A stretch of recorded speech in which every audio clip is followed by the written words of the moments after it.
Alright folks, let's start our journey with some Python essentials concepts that make the language as popular as it is today. And by popular, I mean it's the darling of developers and data scientists alike. Imagine Python as that one friend who always shows up to help with any task, whether it's a school project or setting up the latest home automation device. It's simple, reliable, and most importantly, knows how to keep things fun. First up, variables. A variable in Python is like a box where you can store your favorite items, be it numbers, strings, or even other boxes. Think of it as the miscellaneous drawer in your kitchen where you stash anything and everything. In Python, there's no need to declare the type of variable. It's flexible that way. You just write. Moving on to functions. Oh, these are the real magic spells of Python. They allow you to perform tasks whenever you call them. Think of a function as a coffee machine. You press a button or call the function, and out comes delicious coffee, or in this case, the result of your task. Functions help you avoid writing the same code over and over again. Like when you need caffeine, you don't make coffee manually every time, right? You just press the coffee machine button. Here's a quick sample. Boom. Done. Python doesn't care if you're storing a number or a string or even a boolean. It's like a universal storage bin that doesn't mind whether you put books, shoes, or your odd collection of rubber ducks in it. No need to say whether age is an integer, name is a string, or is underscore Python underscore fun is a boolean.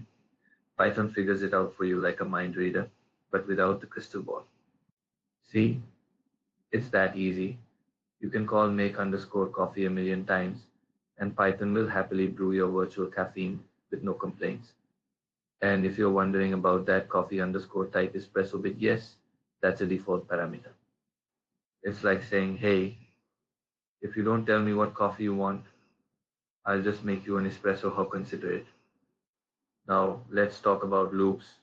Loops are Python's way of saying, hey, I'll keep doing this until you tell me to stop, or until I've done it 100 times. There are two main types for loops and while loops.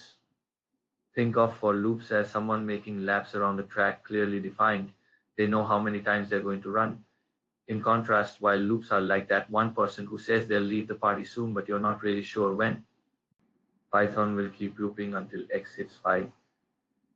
It's like that friend who insists they'll just finish this level but keeps playing until they've conquered the entire game. Now, no conversation about Python would be complete without lists. If variables are drawers, lists are like those multi-compartment organizers. You can store a bunch of things from numbers to strings and even other lists. We'll call them nested lists, a little meta, I know. Here's a sample. Lists in Python are zero indexed, meaning the first element is at position 0. It's like those times you walk into a theater and your seat is marked as a 0, kind of odd.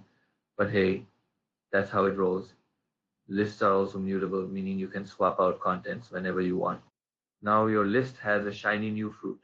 Unlike your actual fridge, where fruits mysteriously disappear or go bad, in Python lists stay intact until you say otherwise. Dictionaries are great for those times when you need to look up information quickly without scrolling through a massive list. And since they're not ordered, you can add or remove entries whenever you want, just like throwing out that old contact for someone who's changed their number one too many times. Moving on to dictionaries, Python's little treasure chest. Instead of keeping things in order, like lists, dictionaries store data in key value pairs. Think of it as your contact book where you associate a name, the key, with the phone number, the value. Here's how it works. Okay, enough of Python basics. Let's level up and get into some more advanced territory object-oriented programming.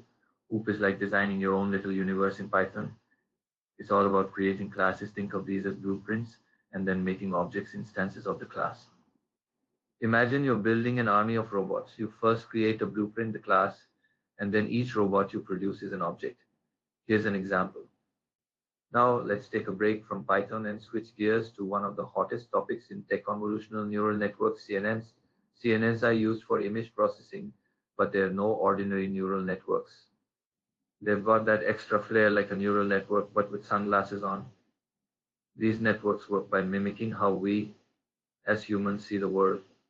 When you look at a picture, Your brain doesn't process the entire image at once. Instead, it looks at edges, corners, and shapes and then puts everything together. CNNs do the same thing. The underscore underscore init underscore underscore method is like the assembly line where we define what parts or attributes our robot will have. And then there's the introduce function, which allows the robot to say hello. It's like the first thing you teach your robot after it learns how to walk. The key components of CNNs are convolutional layers, pooling layers, and fully connected layers. Let's break these down. A convolutional layer is like a scanner. It goes over an image and looks for patterns. Imagine you're using a magnifying glass to look at parts of a map. You only see a little bit at a time, but over time you get the full picture. The CNN uses something called filters to detect things like edges and textures in the image. Here's a basic illustration. In this code, we've created a basic CNN model. First, we use con2d to add a convolutional layer with 32 filters and a 3x3 kernel. This is our magnifying glass that slides over the image. The ReLU activation function is like the bouncer at a club. It lets only the good information pass through, kicking out anything negative. Next, we add a max pooling 2D layer. Think of this as shrinking the image but keeping the important bits. It's like squishing a large image into a smaller one but maintaining the details that matter most. Finally, we flatten the output into a 1D vector and pass it through a few dense layers. The last layer is our output, either a yes or no, like answering the question, is this a cat? The sigmoid activation function is great for binary classification like this, giving us a value between 0 and 1, which we interpret as probabilities. But how does a CNN get so smart? Well, that's where training comes in. Training a CNN involves feeding it tons of data, like thousands of images of cats and dogs, so it can learn the differences between them. And let's be real, training a CNN is a lot like teaching a kid to recognize animals. At first, they might think every four-legged creature is a dog, but after enough practice and a few mistakes, they start to pick up on the differences. A loss function helps the network figure out how far off its predictions are, and backpropagation adjusts the model's internal parameters to reduce that error. It's like a feedback loop that says, oops, that wasn't a dog, try again. Speaking of training, let's dive into the importance of epochs and batch size. An epoch is like giving the model a full course meal. It processes all the training data once. But instead of eating it all in one gulp, we break the data into smaller pieces called batches so it can digest the information better. The batch size is essentially how much data we feed the model at a time. Smaller batch sizes might be like eating one potato chip at a time, while larger batch sizes are like shoveling in a handful. Here's a sample training code using Keras. In this snippet, Adam is our optimizer. It's like the chef who ensures we're cooking efficiently. And binary underscore cross entropy is the loss function, which helps the model evaluate how off its predictions are during training. We train our model over 10 epochs with a batch size of 32. Think of this as the model working out for 10 sets, each time trying to get better and more accurate in its predictions. Now, let's move on to activation functions. These are the real decision makers in a neural network. Without activation functions, our network would just be doing linear computations, and that would be as boring as a spreadsheet. But with activation functions, things start to get spicy. The most common one, ReLU rectified linear unit, is like the no-nonsense guy in the room. It turns any negative value to 0 and passes through the positives unchanged. Here's an example. It's simple but effective. ReLU is great because it prevents the problem of vanishing gradients, which can happen when using other functions like the sigmoid. The sigmoid function, by contrast, squashes values between 0 and 1, making it perfect for binary classification tasks. It's like that gentle teacher who nudges everything into a neat little range. Here's how it looks. Both of these activation functions serve different purposes, but together they help make neural networks powerful decision makers. You can think of them like superheroes with different strengths. ReLU is the one that keeps the flow going, while sigmoid keeps things under control. By setting dropout 0.5, we're saying during each training pass, randomly drop half of the neurons. It's like making the model do push-ups with one hand tied behind its back. Tough, but effective in the long run. Next up, let's talk about dropout, a technique that helps prevent overfitting. Overfitting is like that student who memorizes every single word in the textbook but fails when asked to apply the knowledge in real life. Dropout randomly drops out neurons during training, ensuring that the network doesn't rely too heavily on any one feature. It's like forcing the brain to generalize and think more broadly. Here's how you apply dropout in Keras. This max pooling 2D layer reduces the feature map by half, which makes it much easier for the network to process and detect important patterns. Moving along, let's not forget about pooling layers, specifically max pooling, which helps reduce the size of the feature maps while retaining the most important information. Think of max pooling as the process of summarizing a book.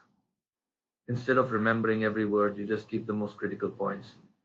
In a CNN, max pooling operates over a region of the feature map and keeps the maximum value. This reduces computational load while keeping the important features intact. Here's a quick example. All right, now let's zoom out a bit and talk about fully connected layers.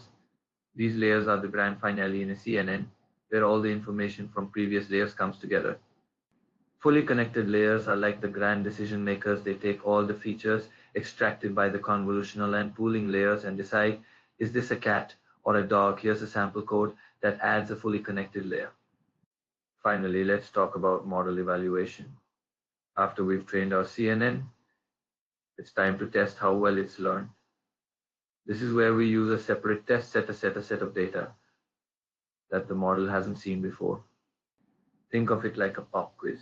The model has studied hard during training, but now we need to see how well it generalizes its knowledge. Here's how you evaluate a model. The dense layer connects every neuron from the previous layer to every neuron in this layer, making it fully connected. We use the ReLU activation here to make sure we're only passing forward positive values, no negative allowed in this layer. In this snippet, the model takes in new test data and calculates how well it performs based on the accuracy metric. If the test accuracy is high, it means our model has learned well and can generalize to new data. If not, well, back to the drawing board. So there you have it, a deep dive into the world of Python and CNNs, peppered with humor and relatable analogies. Whether you're brewing coffee with functions or training a CNN to recognize your pets, these concepts are your stepping stones to mastering the art of coding and machine learning. Keep experimenting, keep learning, and most importantly, keep having fun with code. And remember, you're using VS Code, the ultimate editor that feels like home for developers. It's got everything you need, from linting to version control. Happy coding.